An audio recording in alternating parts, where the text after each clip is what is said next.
RSS के जिम्मेदारों से, आला जिम्मेदारों से मेरी मुलाकातें हुई और मैं उनकी शाखाओं में गया हूं और अजीब गरीब तरीके से मेरा राब्ता हुआ है। पता नहीं वक्त में गुंजाइश है कि नहीं। एक वाकया सुनाने के लिए मेरा दिल बेचैन है, इजाजत है? अरे कहाँ वक्त है भाई, वो तो बचा खुचा फी सबीलिल्लाह खैरात एक बाहर के मुसाफिर परदेसी को मिल गई। बहुत बहुत शुक्रिया।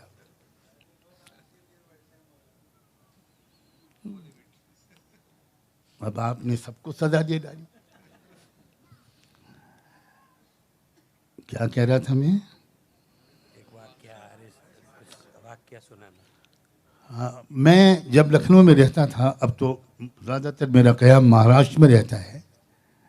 2007 तक तो मैं लखनऊ ही में रहता था, वहीं पैदा हुआ। तो 1980s के बाद जो मुल्क का माहौल बहुत तेज़ी से बिगड़ना शुरू हुआ, तो उस वक्त मैंने बिना किसी डिस्क्रिमिनेशन के जितने अच्छे शरीफ लोग मेरे कांटेक्ट में थे, मेरे बहुत से प्रोग्राम होते थे, कुरान का दर्स होता था और उस कुरान के दर्स में कम से कम हर हफ्ते 300-400 नॉन मुस्लिम लोग आते थे और थाउजेंड्स ऑफ मुस्लिम्स आते थे। और नॉन मुस्लिम्स में सब तरह के लोग होते थे, एथीस्ट लोग, लेफ्टिस्ट लोग, क्रिश्चियंस, सिख और बड़ी तादाद में हिंदू भाई। तो उस वक्त मैंने एक अपील की शहर लखनऊ के लोगों से कि हर शख्स अपना ब्लड ग्रुप चेक करा ले और हमेशा अपना कार्ड जेब में रखे, इसलिए कि बहुत फसादात होने शुरू हो गए थे। आपको याद होगा कि 80s से जो तहरीक शुरू हुई राम जन्मभूमि बाबरी मस्जिद के नाम पर, जो खालिस पॉलिटिकल तहरीक थी, तो उसमें जो होना लगा, इधर मारा गया उधर जख्मी हुआ, तो बहुत से लोग इसलिए बेचारे जान तोड़ देते थे कि उनको वक्त पर ब्लड नहीं मिलता था।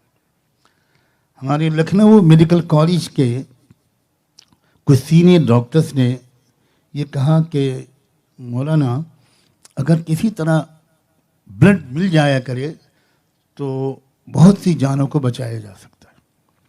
तो मैंने हर प्रोग्राम में लोगों से ये रिक्वेस्ट करनी शुरू की कि आप सब अपना ब्लड ग्रुप जांच करा लीजिए और हर वक्त अपने पास रखिए। और अपने कॉन्टैक्ट नंबर से, उस वक्त मोबाइल का ज़माना भी नहीं था, कोई ऐसा कॉन्टैक्ट नंबर दीजिए जिससे जल्दी आपको कॉल किया जा सके। बहुत से लोगों की सेवा करने का मौका मिला। रात के 11:30-12 बज रहे थे कि मुझे फ़ोन आया। एक डॉक्टर फ़हीम थे, इमरजेंसी सर्विस में मेडिकल कॉलेज के ट्रामा डिपार्टमेंट में। उनका फ़ोन आया कि एक लड़की, ऑलमोस्ट 20-21 साल की लड़की, सीरियसली इंजर्ड होकर आई है कि एक्सीडेंट में हेड इंजरी है और अगर फ़ौरन ब्लड मिल जाए तो हम लोग सर्जरी करना चाहते हैं, ब्रेन सर्जरी, तो शायद वो बच जाए। मैंने पूछा उसका ब्लड ग्रुप क्या है, तो उन्होंने बताया। मेरी खुशकिस्मती थी कि वो ब्लड ग्रुप मेरा अपना था। तो मैंने सोचा मैं किसी और को कॉल करूंगा, इसमें तो कई मिनट लग जाएंगे। शहर में कर्फ्यू लगा हुआ था, उसके बावजूद उस वक्त मेरे पास वो टीवीएस की मोपेड थी। मैं उसको लेकर अकेला हॉस्पिटल की तरफ गया। रास्ते में पुलिस के लोगों ने कई बार मुझे रोका और उनको रोकना भी चाहिए था। तो मैंने उनको एक्सप्लेन किया कि एक लड़की इंजरी है, अस्पताल में है, वहाँ उसको मैं अपना ब्लड देने जा रहा हूँ। तो उन्होंने अलाउ किया। मैं पहुंचा अस्पताल में, बहुत शॉर्ट करके बयान करने की कोशिश कर रहा हूँ। ब्लड मेरा टेस्ट किया गया, मैच किया गया, खुशकिस्मती से मैच हो गया और ब्लड लिया गया और बच्ची की सर्जरी हुई। और अगले 1 दिन के बाद मैं उसको देखने के लिए गया, तो जो सिस्टर थी, नर्स, उसने मुझे पहचान लिया, क्योंकि उसी ने शायद मेरा ब्लड वगैरह सब टेस्ट किया था। तो उसने उस लड़की के पिताजी से कहा कि यही जो मौलाना साहब आ रहे हैं, इन्होंने ब्लड दिया था। आप यकीन कीजिए कि वो पिताजी ऐसा मेरे कदमों पे गिर के दहाड़े मार कर रोने लगे, और मैं जल्दी से उनको उठाया और सीने से लगाया।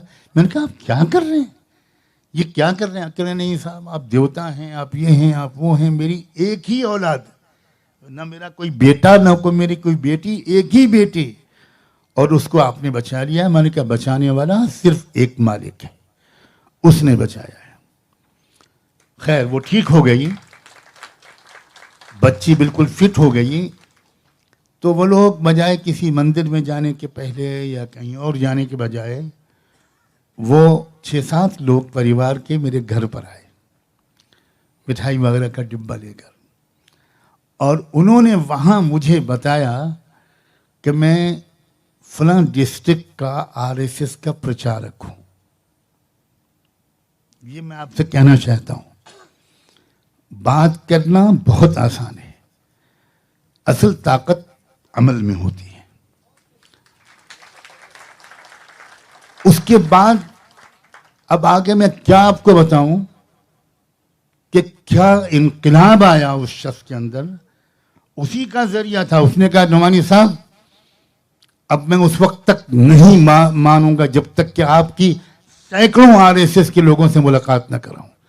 हमें क्या बताया गया था आप लोगों के बारे में, हमें क्या बचपन से बताया जाता था आपके बारे में कि आप कैसे हैं और आप कैसे हैं, मैं आपकी मुलाकात कराऊंगा। मैंने कहा, देखो, हर तरह के लोग हर समाज में होते हैं, हो सकता है कुछ बहुत से बुरे लोग हमारे समाज में भी हों और बहुत से अच्छे लोग आपके समाज में भी हों। असल मुसीबत यह है कि हम किसी तीसरे के माध्यम से एक दूसरे को समझने की कोशिश करते हैं, आपस में डायरेक्ट बातचीत नहीं करते। हमें जो डाउट्स होने चाहिए होते हैं किसी आपस में दूसरे के बारे में, सस्पिशंस होते हैं, कुछ हमको मिस इन्फॉर्मेशंस मिलती हैं, कुछ मिसअंडरस्टैंडिंग्स होती हैं, उनको आपस में मिलकर बातचीत करनी चाहिए। और फॉर्मल जलसों से ज्यादा आप यकीन कीजिए इनफॉर्मल मुलाकातों में फायदा होता है, क्योंकि जलसे के माहौल को देखकर तो कामयाब मुकर्रिरीन अपनी बात बदलने का बड़ा तजुर्बा रखते हैं। वीडियो के नीचे सब्सक्राइब के बटन पर क्लिक करें, बेल के आइकॉन पर क्लिक कीजिए ताकि हर नई वीडियो की नोटिफिकेशन आपको मिले।